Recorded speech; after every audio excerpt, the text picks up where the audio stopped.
speciale elezioni. Interviste e commenti sulle prossime elezioni.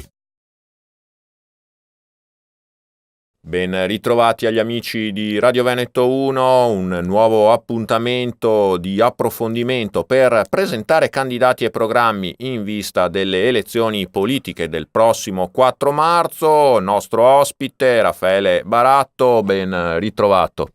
Ben trovati anche voi e un saluto ai vostri radioascoltatori. Raffaele Baratto, lo ricordo, candidato per Forza Italia e la coalizione di centrodestra nel collegio uninominale di Treviso per la Camera dei Deputati. Baratto è una delle note dolenti di questi ultimi anni. Lei è di Paederobba, uno dei comuni più vicini all'epicentro di questo scandalo. Parliamo, l'avranno capito anche i nostri ascoltatori, chi ci guarda in video. Parliamo del crack delle banche popolari di Veneto Banca e Banca Popolare di Vicenza. Un tema che ha provocato un vero terremoto nel nostro territorio e non solo, e che rischia di avere ancora conseguenze. Cosa secondo lei dovrebbe fare il prossimo governo? Intanto credo che, giustamente come diceva lei, sia il più grosso scandalo che sia mai subito in questo Veneto, ma credo un grosso scandalo anche a livello nazionale. Nazionale perché non si è rispettato i cittadini, nazionale perché è una vergogna assoluta che i cittadini del proprio paese vengano trattati in questo modo, perché, parliamoci chiari, non c'è stato il rispetto, per cui io credo che un paese che non rispetta i propri cittadini, credo che davvero sia un paese che è arrivato assolutamente alla frutta. Allora io credo che chi andrà a amministrare al prossimo governo debba assolutamente far conto di questo dramma che è successo, perché è un dramma.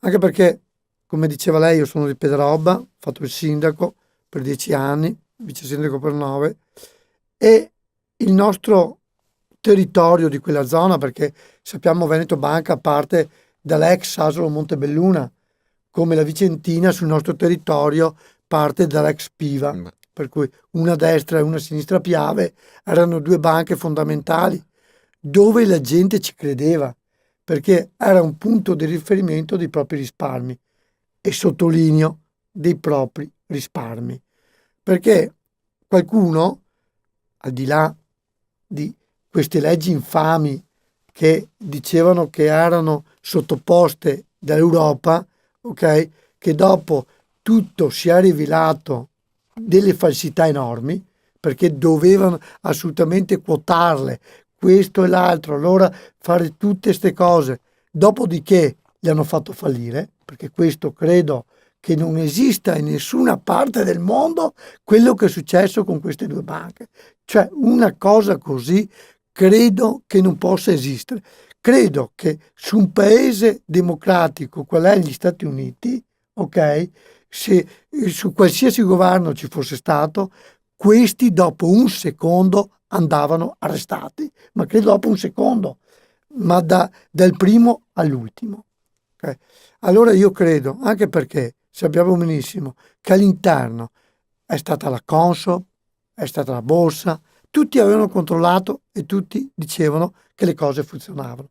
Anche perché la cosa più vergognosa è stato fatto alla fine un aumento di capitale dove quasi tutti, dico quasi tutti, quei poveri risparmiatori, perché ci credevano a quell'istituto di credito, hanno reinvestito quei pochi risparmi che gli erano rimasti per tenere in piedi la propria banca, l'hanno fatta fallire. Allora io credo che questo sia un scandalo che non abbia precedenti nella storia dell'uomo. Allora io sono convinto, anche perché la presa in giro completa è stata quello che ha dato questo governo, perché prima ha messo 50 milioni di euro per le due banche, per dopo correggerle e mettere 100. Ma io, che lei bene, io sono di Paederobba, solo il mio comune ha rimesso più di 50 milioni di euro. ma la media tra i 90, 60, 130 mila euro, tutti risparmiatori. Allora, questa non è una presa in giro, è il peggio del peggio. Allora, chi amministra, quando amministra in quel modo, si deve solo esclusivamente vergognare, perché credo che non ci sia altro modo, solo vergognare. Allora, io sono convinto, anche perché, e dopo chiudo, ci hanno fatto passare per degli investitori.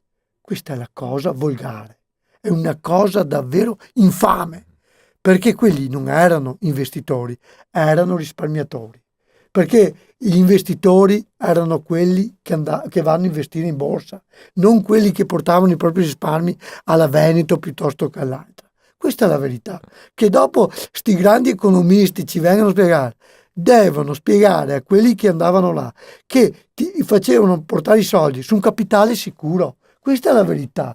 Allora, o hanno raccontato delle grandi falsità prima, ok? Oppure ci hanno truffato dopo. Due sono le cose.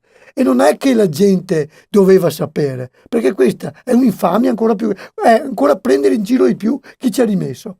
Allora io credo che il buonsenso, una parte sicuramente, ma sarebbe giusto tutto il mal tolto, ma comunque a far vedere che allora io comunque, siccome dalla prima ora mi batto per questo, ok, lo farò se riuscirò ad andare a Roma fino alla fine, se riuscirò a portare a casa, perché è giusto, credo, per rispetto dei nostri cittadini. Aumentare il fondo, rimpinguare quel fondo chiamato insomma vergogna. Quel fondo è una vergogna. Esatto, per i cosiddetti reati finanziari, le vittime dei reati finanziari, che lei diceva con la dotazione attuale a stento coprirebbe il patrimonio bruciato di Federoba. No? Su un comune e solo, quindi bisogna... Un comune che non troviamo neanche, se guardiamo molto bene, nella cartina geografica della nostra provincia, per fare una battuta, no? Certo, allora, bisogna quindi aumentare quei fondi, o insomma trovare un modo per rimborsare questi risparmiatori. Dopodiché chi ha sbagliato,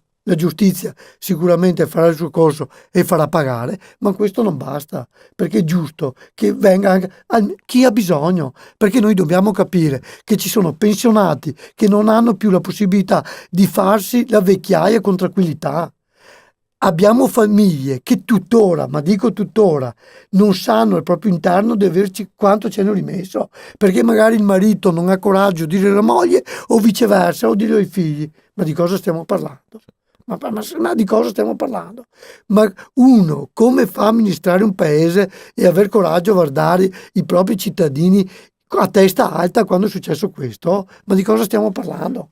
Raffaele Barato, occorrono anche maggiori controlli. Lei citava prima alcuni di questi enti, Consob, Banca d'Italia, lei diceva tutti controllavano e nessuno si è accorto di nulla, quindi quantomeno un cortocircuito c'è stato. Bisogna riformare anche quell'aspetto proprio per evitare che la situazione magari si ripeta in futuro?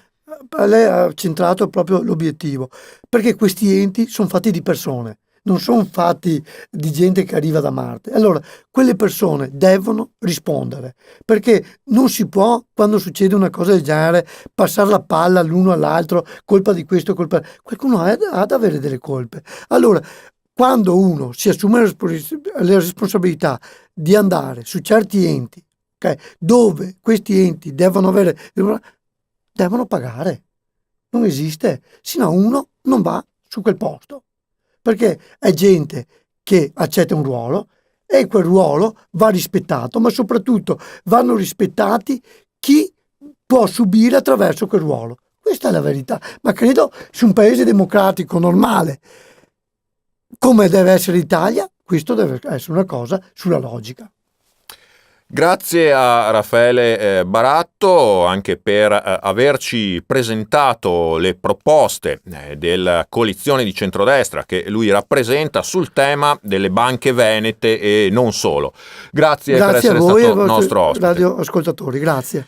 Raffaele Baratto, lo ricordo, candidato alla Camera nel collegio uninominale di Treviso, appunto per la coalizione di centrodestra. Grazie anche da parte mia a tutti voi, l'invito a seguire i prossimi appuntamenti di approfondimento politico dedicato alle elezioni del 2018, sempre sui canali di Veneto 1. Speciale elezioni. Interviste e commenti sulle prossime elezioni.